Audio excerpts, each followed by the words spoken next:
السلام علیکم ورحمۃ اللہ وبرکاتہ۔ اعوذ باللہ من الشیطان الرجیم، بسم اللہ الرحمن الرحیم۔ واذکر اخا عاد إذ أنذر قومه بالأحقاف وقد خلت النذر من بين يديه ومن خلفه ألا تعبدوا إلا الله إني أخاف عليكم عذاب يوم عظيم۔ صدق الله العلي العظيم۔ اللهم صل على سيدنا ومولانا محمد النبي الأمي وعلى آلہ واصحابہ وبارک وسلم وصلی علیہ۔ معزز سامعین و سامعات، سورۃ الاحقاف پارہ نمبر 26، آیات مقدسہ نمبر 21، 22 اور 23 ہیں۔ اللہ رب العزت ان آیات کا فہم اور شعور عطا فرمائیں اور عمل کی توفیق اور صلاحیت عطا فرمائیں۔ گزشتہ درس میں اللہ رب العزت نے دو قسم کے مائنڈ سیٹ، سوچ جو انسانوں کی ہے وہ ارشاد فرمائی، اور عنوان یہ بنایا کہ ایک وہ سوچ ہے، رویے ہیں اپنے والدین کے ساتھ جو ان کی اطاعت کرتے ہیں، فرما برداری کرتے ہیں، اللہ سے دعا مانگتے ہیں، یعنی ایک طرف اللہ سے ان کا گہرا تعلق ہے اور دوسری طرف اللہ کے حکم سے، اور یہ بھی اس کی عبادت کی غرض سے ہے کہ وہ اپنے والدین کی خدمت کرتے ہیں، ان سے حسن سلوک کرتے ہیں، اور یہ وہ لوگ ہیں جو انسانی سوسائٹی کی درست تشکیل کرنا چاہتے ہیں۔ یہ لوگ اللہ رب العزت کو راضی کرنا چاہتے ہیں۔ اللہ نے جو فطری نظام دیا ہے دنیا کے اندر، ترقی کا نظام، اس پر قائم رہنا چاہتے ہیں۔ سب سے پہلا جو بنیادی یونٹ ہے کسی بھی قومی نظام کا، وہ تدبیر منزل ہے، اور یہاں پر والدین اور اولاد کا جو باہمی تعلق ہے یہ بہت اہم ہے۔ اس لیے اللہ رب العزت نے اس سورہ مقدسہ میں ہمیں یہ بات سمجھائی کہ درست نظام کون سے ہوتے ہیں اور ان کو کیسے قائم رکھا جائے گا۔ جو نظام خواہ وہ انفرادی سطح کا ہو یا چھوٹا سا یونٹ والدین اور اولاد کا ہو، اگر وہ تباہ ہو جاتا ہے تو قومی نظام بھی تباہ ہو جائے گا۔ اسی لیے ایک دوسرا مائنڈ سیٹ جو والدین کی نافرمان ہے، گستاخ اور بے ادب ہے، جن کو قدر ہی نہیں ہے کہ ماں باپ کی کیا اہمیت ہے ان کی زندگی میں، وہ سمجھتے ہیں دنیا میں ایسے ہی آگے ہیں ہم۔ ایک ماں جو مختلف مراحل سے گزرتی ہے، اللہ رب العزت نے تفصیلاً ارشاد فرمایا، اس ماں کی قدر نہیں ہے۔ اسی طرح وہ یہ سمجھتے ہیں کہ ہم دنیا میں آگے تو اللہ کی قدر ختم ہوگی، اپنے خالق حقیقی کو وہ بھول جاتے ہیں۔ اور آیات کے آخر میں آیت مقدسہ نمبر 20 میں یہ اللہ نے ارشاد فرما دیا کہ ایسے لوگوں کو اللہ کا عذاب آئے گا، عذاب الہون، وہ ذلت کا عذاب ہوگا۔ اور ذلت کا عذاب کیوں آئے گا؟ وہ تکبر کرتے ہیں اور نافرمانی کرتے ہیں۔ میرے عزیزو، یاد رکھو جو اپنے ماں باپ کی نافرمانی کرتا ہے، تکبر کرتا ہے، دماغ کے اندر ایک خناس غالب آ جاتا ہے کہ اب میں ہی سارا کچھ ہوں، یہی سوچ اللہ کے حوالے سے انسانوں کی آ جاتی ہے کہ ہم سب کچھ ہیں، وہ اللہ کو بھول جاتے ہیں اور ان میں تکبر پیدا ہو جاتا ہے، اللہ کی نافرمانی آتی ہے، وہ تباہ ہو جاتے ہیں۔ ایسی قومیں ہمیشہ کے لیے تباہ ہوتی ہیں۔ آج کی آیات میں اللہ رب العزت نے قوم عاد کے متعلق ہمیں عنوان بنا کر یہ تربیت فرمائی کہ ان کا نظام بھی ظلم کا تھا، شرک کا تھا۔ نتیجہ کیا نکلا؟ جہاں جہاں ظلم کے نظام ہے ان کی ٹوٹ پھوٹ ضروری ہے، ان کے لیے شکست ضروری ہے، ان کی تخریب ہوگی، ان کو تباہ کیا جائے گا اور اس کی جگہ پر اللہ کا نظام غالب کیا جائے گا۔ اچھی طرح میرے عزیزو سنیے اور سمجھیے۔ وَاذْكُرْ أَخَا عَاد، یاد کرو، یہ ہے تاریخ کو مت بھولو، یہ سچی تاریخ ہے۔ کیا یاد کریں؟ اخا عاد، عاد کا بھائی۔ عاد کے بھائی کون ہے؟ حضرت ہود علیہ السلام۔ یہاں پر یہ بات یاد رکھیے، قومی سطح پر جو آپ کا بھائی ہے، جو آپ کی نسل سے ہے، آپ کے اس خطے میں رہتا ہے، وطن میں رہتا ہے، وہ آپ کا بھائی ہے۔ اب یہ بھائی مذہبی تو نہیں نا، اس لیے قومیں مذہب سے نہیں بنتی، قومیں تو علاقے سے بنتی ہیں، ایک زبان ہو، ایک وطن ہو، ایک خطہ ہو، ایک نسل ہو، وہ قوم ہوتی ہے۔ اللہ نے یہ واضح ارشاد فرما دیا، وَاذْكُرْ أَخَا عَاد، اپنے بھائی عاد جو ہے اس کا بھائی کو یاد کرو، اس تاریخ کو یاد کرو، اور وہ کون ہے؟ حضرت ہود علیہ السلام۔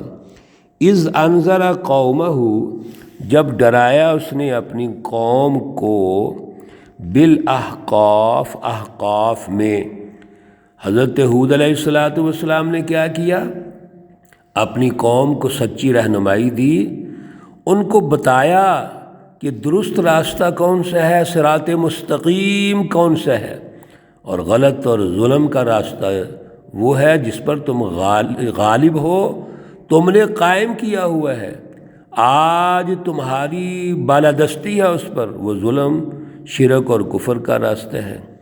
بالاحقاف، احقاف کے حوالے سے یہ بات سمجھیے، یمامہ، عمان، بحرین، حضر موت اور مغربی یمن کے بیچ میں جو صحرائے اعظم ہے، الدہنا اس کا نام ہے، کہ یا ربع خالی بھی کہتے ہیں اس کو، یہ وہاں پر واقع ہے۔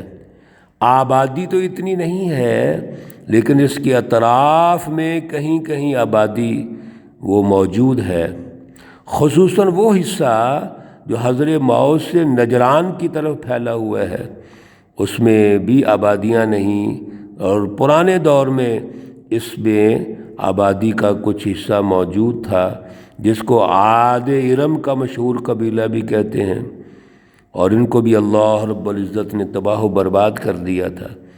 اور یہ احقاف، حقف کی جمع ہے، جس کا معنی ہوتا ہے ریت کے پہاڑ، تو مطلب یہ ایک علاقہ ہے، صحرائے اعظم کا علاقہ ہے احقاف۔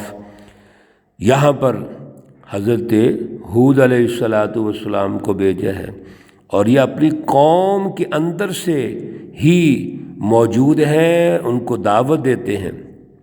وَقَدْ خَلَتِ النُّذُرُ مِن بَيْنِ يَدَيْهِ وَمِن خَلْفِهِ، اور تحقیق گزر گئے ڈرانے والے، النذر ڈرانے والے، من بین یدیہ ان کے آگے سے، ومن خلفی اور ان کے پیچھے سے، یعنی اور بھی اللہ رب العزت نے اپنے نبی بھیجے ان میں۔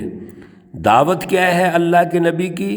حضرت ہود علیہ السلام کی اور دیگر انبیاء کی ایک ہی دعوت ہے جو میرے عزیزوں مسلسل ہم سن رہے ہیں، وہ ہے اللہ تعبدوا الا اللہ، کہ آپ عبادت نہیں کریں گے مگر صرف اللہ کی، اور لا الہ الا اللہ یہی ہے کہ اللہ کی بالادستی ہونی چاہیے، ہمارے ذہن، ہماری سوچ، ہماری فکر، ہمارے قلب میں اللہ کی پہچان اور بالادستی ہونی چاہیے، اور ہمارا جو سماجی نظام ہے، سیاسی نظام ہے، معاشی نظام ہے، اس کی تشکیل میں اللہ کی بالادستی ہونی چاہیے۔ انی اخاف علیکم، بے شک میں تم پر ڈرتا ہوں، عذاب یوم عظیم، ایک بہت بڑے عذاب کے دن سے۔ آگے قوم کی ہٹ درمی دیکھیے، اور ہر قوم نے ایسے کہا، قالو کہنے لگے، اجئتنا، کیا تو آیا ہمارے پاس، لتأفکنا، تاکہ ہمیں پھیر دے، عن آلہتنا، ہمارے معبودوں سے، جو ہمارے حکمران ظالم ہیں اور جنہوں نے کفر اور شرک قائم کیا ہوا ہے، اور یہ بت، ہاتھوں کے تراشے ہوئے بت، ان کو وہ الہ کہتے ہیں، ان کو وہ معبود کہتے ہیں، آل ان آل سمجھتے ہیں۔ تو کہتے ہیں کہ کیا ہمیں ان سے پھیرنا چاہتا ہے؟ ہاں، اگر تو پھیرنا چاہتا ہے، ہم تو نہیں پھریں گے، ہم تو اسی ظلم، کفر اور شرک پہ قائم رہیں گے۔ تو فأتینا بما تعیدنا، پھر تو لے آ جس کا ہمارے ساتھ وعدہ کیا ہے، ان کنت من الصادقین، اگر تو سچا ہے۔ حضرت ہود علیہ السلام ان کو یوم عظیم، عذاب یوم عظیم کی خبر دے رہے ہیں، ڈرا رہے ہیں، اور وہ اس کو مذاق سمجھتے ہوئے کہتے ہیں کہ ٹھیک ہے پھر عذاب لے آؤ۔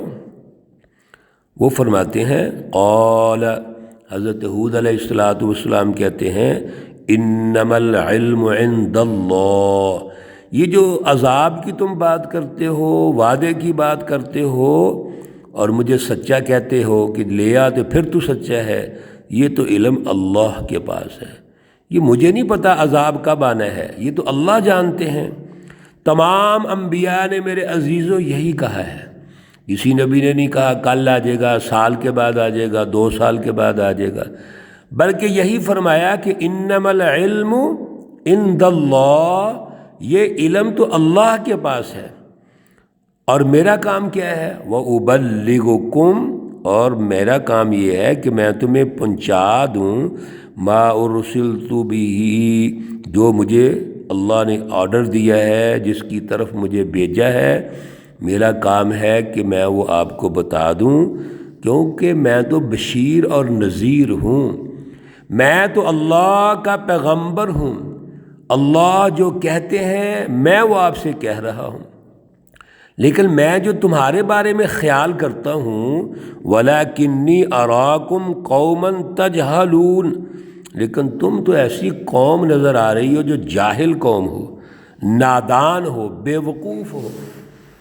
جو قوم سچی رہنمائی پہ توجہ ہی نہ کرے، اور رہنمائی تو ہود علیہ السلام کی تو نہیں ہے، وہ اللہ کی ہے۔ ہود علیہ السلام تو اللہ کے پیغمبر ہیں، ہود علیہ السلام کو اللہ نے بھیجا ہے، اللہ نے منتخب فرمایا ہے، تو ہود علیہ السلام تو اللہ کی بات کرتے ہیں، اور تم اللہ کی بات جو سمجھ ہی نہیں رہے، تم جاہل ہو، نادان ہو، بے وقوف ہو۔ یہ واقعہ جاری ہے، انشاءاللہ کل کے درس میں مکمل کریں گے۔ اللہ رب العزت ہمیں اعلیٰ شعور عطا فرمائے۔ ہمیشہ میرے عزیزو شعور کی اور اعلیٰ صلاحیت کی اللہ سے دعا کیا کرو، اور سچی جماعتوں کا ساتھ دیا کرو۔ اللہ ہمیں توفیق عطا فرمائے۔ اللہ رب العزت تمام بیماروں کو شفائے کاملہ عاجلہ مستمرہ عطا فرمائے۔ اللہ رب العزت تمام مرحومین و مرحومات کو جنت الفردوس میں اعلیٰ مقام عطا فرمائے۔ ربنا تقبل منا انك انت السميع العليم وتب علينا انك انت التواب الرحيم، وصلى الله تعالى على النبي الأمي محمد وعلى آله وأصحابه أجمعين برحمتك يا أرحم الراحمين۔ السلام عليكم ورحمة الله وبركاته۔